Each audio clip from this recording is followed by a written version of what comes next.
Okay, this is take 6 of this particular segment of the video. The reason why it's taken so long to do this video is because of the importance of this particular one. Now, we joked around at the introduction. We have a good time here, and you know, that's part of being happy every day. But anyway, this particular part I want you to listen very, very carefully on. Since the TV shows overhauling, American Hot Rod, things like that, what they call reality shows, where they got that from I have no idea, because it's further thing from reality. But since that time, people have the misconception that they can walk into a restoration shop and they can start slamming down the rules and say, I want this done certain length of time and all that. I want to tell you, it does not happen at this shop. You cannot put a time limit whenever it comes to restoring your car. So if you start putting time limits on anything, I don't care if it's disassembly, whatever, you are going to end up in an absolute mess out here. So you don't want to do that. This is what I call a timeline. Now, this timeline, I explain it to all of my customers that come in, and I'll kind of go over it in detail to help you to understand it. All the customers that come in, or if somebody comes in for employment here, and the timeline consists of when the car comes in. The black mark right here, this is our timeline, the actual time that we have the car, from the time it comes in to the time it leaves. So this is when it enters the garage, this is when it's finished, cranked up, and ready to back out of the garage. Now, a customer comes into our shop. They said, how much is it going to cost to restore my car? I tell them, I get so much an hour. They said, okay. You get so much an hour, but why can't you give me a price ahead of time? I said, it's because I don't know what's underneath the paint of your car. They said, well, the paint's beautiful on it. I said, it might be, but I don't know what's underneath your car, particularly if the car's been restored before. Most of the time, a car that has been restored before has been restored incorrectly. And so this shop has a reputation of doing one correctly. Now, if you have a car that you have paid top money from or for, and you got it from an auction, then that car has to be inspected before it ever runs across an auction block. They have to look for documentation for absolutely everything. That's the reason why these guys go and they pay upwards of anywhere from $35,000, $50,000 on up. Now, if you were one of these guys that pays that kind of money, then you're not the type to buy this video. But if you're like me and you're a guy that goes out here and pays a few hundred or a few $1,000s for a car, and then you are the type to purchase this video. Okay, so they ask, how much money is it going to cost? You know, I can't tell you. I can't tell you. Then the second question is, how long is it going to take? I said, I can't tell you that either. Why not? Because I don't know, again, what's underneath that paint. They say, explain it to me. I said, okay. Explaining it to them is this way. Once I strip that car down, I do not know what's under it, how it's been maintained over the years or anything. Now, when cars come in here, we have seen cars that are absolutely beautiful from the 1960s, 1970s. These guys, they use body filler like it was going out of style. It was the greatest thing since sliced bread. And I have seen them fill in rust holes and all that using socks, chicken wire, great stuff, you know, that spray foam, you name it, and then they Bondo over it, or they put body filler over it, and you know, it's completely incorrect. So we don't patch. We do what we're supposed to do here. Our reputation has to be maintained. And if you're restoring a car, you need to have a good reputation also. Not a reputation of doing things wrong. You need to be above that. If your plane level of repair is here, then you need to bring it to here. And if you can do it beyond, then that's what you need to do. Document absolutely everything on your car. So we have an agreement when a person comes in, if they decide to go with us for their restoration, that they have to sign this agreement.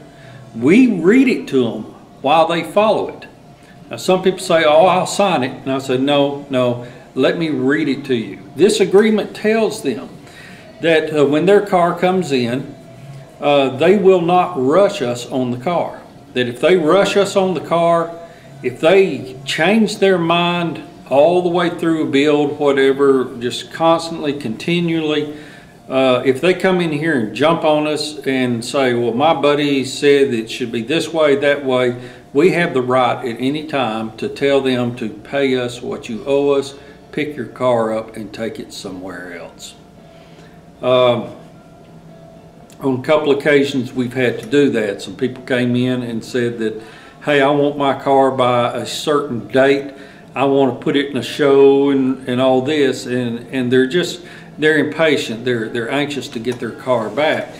But you know, we sat down and talked with them and things. But then, whenever they come in demanding it's going to be done by a certain time and all that, that's whenever I tell them, this is how much you owe us. You need to get a rollback down here. We'll gather up all your things. So on a timeline, and understanding what I've told you, you'll see why. On a timeline, time the car that you have the car inside the garage from the time it comes in to the time it leaves.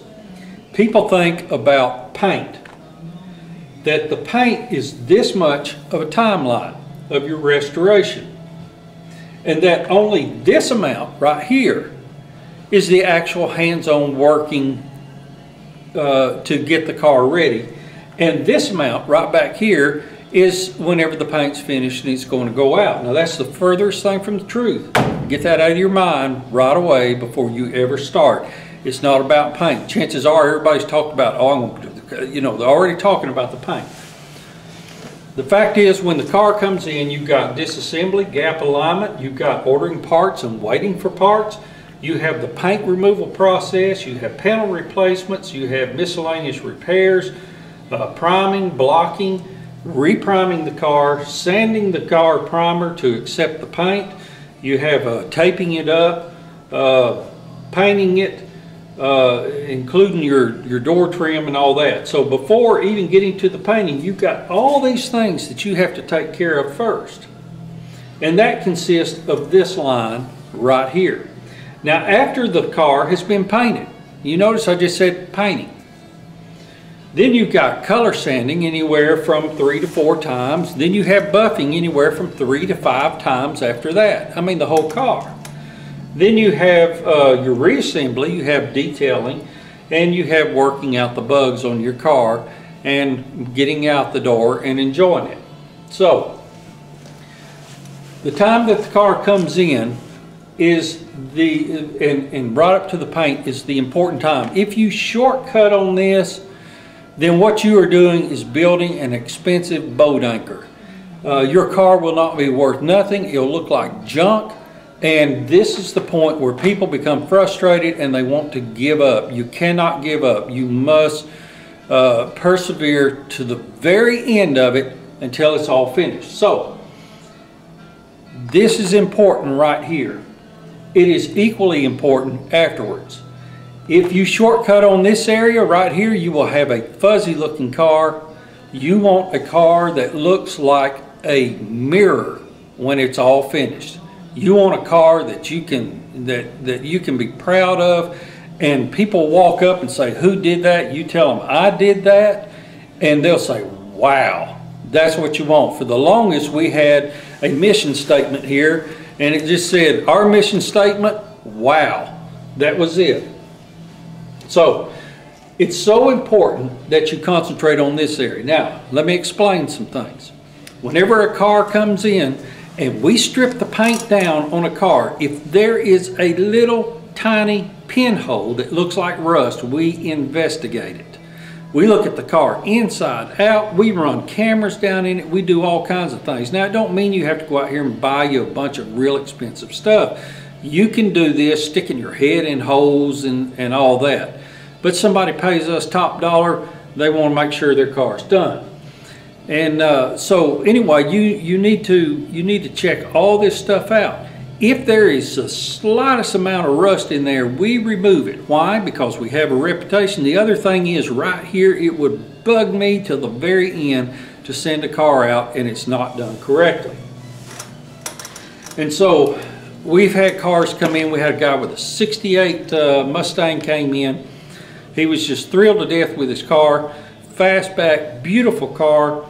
And he wanted it restored. Once we started restoring the car, we found that there was 3/4 of an inch of Bondo in the quarter panels, not to mention what we found in the door. So we ended up having to remove the glass and everything out of it, which we were going to do anyway. And then we found out there was rust all along the channels of around the glass, the front, the rear, all this. We ended up putting quarter panel right side, left side. We ended up putting a rear panel on it. We ended up putting having to fabricate all of the around the glass moldings and things, and not to mention we had to put 2 door skins on it too. So there again, we can't give you a price and we can't give you a time, because every time you add to it, it takes that much longer.